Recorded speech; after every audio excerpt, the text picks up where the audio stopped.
আমি বিয়ে করে ফেলছি, আমি মেয়ে প্রেগনেন্ট। এখন ওর ফ্যামিলি চাইতেছে আমার নামে মামলা দিতে।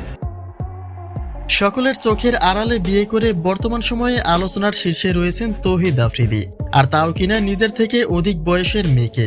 আর তারই মধ্যে আফ্রিদি নিজেই দিলেন এক অজানা তথ্য।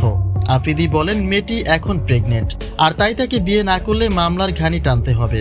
অর্থাৎ মামলার ভয় দেখিয়ে বিয়ে করতে বাধ্য করেছেন তৌহিদ আফ্রিদিকে, যে বিষয়টি নিয়ে এখন পুরো গণমাধ্যমে আলোচনা সমালোচনার ঝড় বয়ে যাচ্ছে।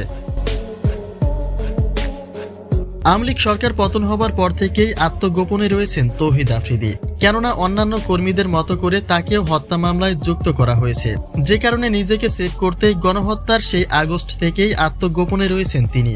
আর সেই গোপন থেকেই এবার বিবাহের কাজটিও সম্পন্ন করে নিয়েছেন তিনি, যে বিষয়টি নিয়েই বর্তমান সময়ে সারা দেশে তোলপাড়।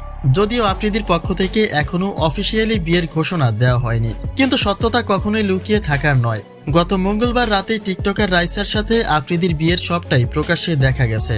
এমনটাই জানানো হয়েছে যে বিগত 4 বছর আগে থেকেই রাইসার সাথে তার প্রেমের সম্পর্ক রয়েছে, তাই নিজেদের সম্পর্ককে সার্থক করে তুলতেই বিবাহ বন্ধনে আবদ্ধ হয়েছেন রাইসা এবং আফ্রিদি। এদিকে আফ্রিদির দেওয়া এক তথ্য নতুন করে আবারও তাকে তোপের মুখে ফেলতে চলেছে। ফাঁস হওয়া এক কল রেকর্ডে আফ্রিদিকে বলতে শোনা যায় যে মেয়েটি আগে থেকেই প্রেগনেন্ট, তাই এখন যদি তাকে বিয়ে না করা হয় তাহলে মামলা খেতে হবে। আমি বিয়ে করে ফেলছি, আমি মেয়ে প্রেগনেন্ট। এখন ওর ফ্যামিলি চাইতেছে আমার নামে মামলা দিতে। এখান থেকে উৎপত্তি হয় নতুন সমালোচনা।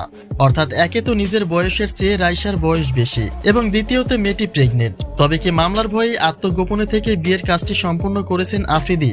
তবে আসল সত্যতা এটাই যে আফ্রিদির এই রেকর্ডিং প্রায় আরো 5 বছর আগের।